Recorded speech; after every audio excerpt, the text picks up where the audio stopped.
Sit close, child, and listen well. For not every spirit that answers a cry comes with kindness. In a small village where the red earth met the whispering forest, there lived two sisters. The elder was called Amora. The younger, her name has been forgotten by many, but the spirits still remember. Amora was gentle, quiet, and always writing in her little brown book. When asked what she wrote, she would smile and say, "I speak to the unseen." The elders warned her. The unseen listens, but it does not always listen with mercy. But she continued. One evening, after a bitter quarrel with her younger sister, Amora walked away in silence. Before the moon could rise high, she fell. Her body trembled like a leaf in harmattan wind. Her eyes rolled back, and her breath left her. They said her spirit crossed the river that separates the living from the dead. For 3 long moments, Amora was gone. But her sister, afraid, broken, and full of regret, fell to her knees and cried out into the night. "Spirits that walk where we cannot see, hear me. Take anything, my breath, my years, my destiny, but return my sister to me." The wind stopped. The night listened. And something answered. Amora returned. But she did not return alone. At first, she was quiet. Too quiet.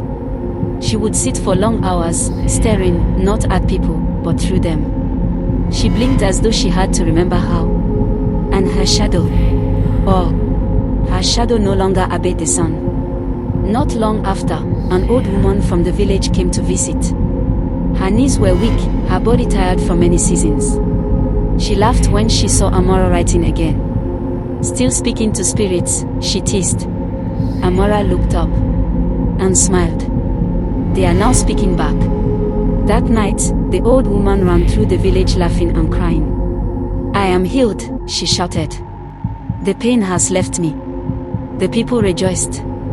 They called it a blessing. But the elders grew silent. Soon, others came. The sick, the weak, the desperate. They gathered at Amora's home like pilgrims at a shrine. And she touched them. And they were healed. But each time she gave life, something unseen took notice.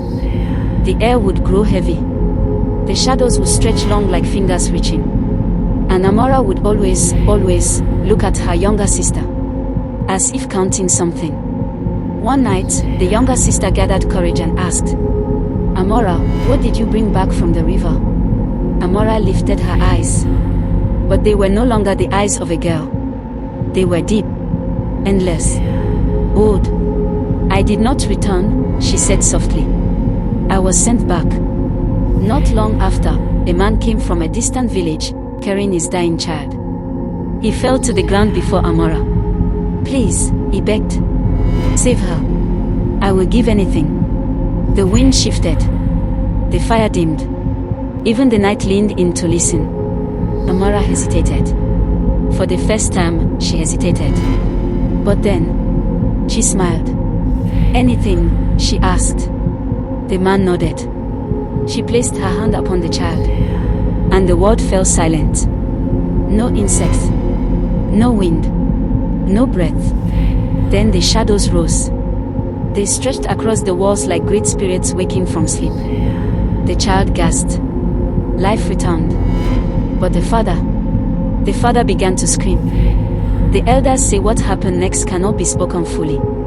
Not because it is a secret, but because the human tongue cannot carry such terror. When the silence returned, the child lived. But her father was gone. Not dead. Not alive. Gone. As though the earth itself had swallowed his existence. That was when the younger sister understood. She ran to Amora and searched the brown notebook. Inside were names. So many names. Some were crossed out. Some circled. And one was marked deeper than the rest. Her own. Beside it were words not written by human hand. The first offering. When she turned, Amora was already watching her. But this time, there were 2 voices when she spoke. One soft, one ancient. "You called," the voices said. "And we answered." The younger sister fell to her knees. "Take me, then," she cried. "Leave her." For a moment, even the shadows paused. And then, Amora stepped forward. For the first time since her return, her true self surfaced. Her eyes softened. Her voice trembled. "I have been given from you," she whispered. "Piece by piece, so you would not disappear all at once." The truth struck like thunder.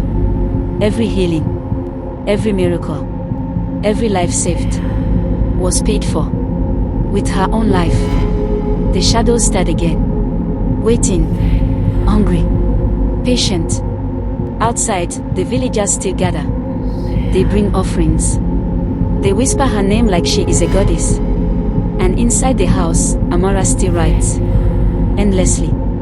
So hear this, child. And remember it well. When you cry into the night, something will always answer. But in the old ways, we say, the spirits do not take. They collect what was promised.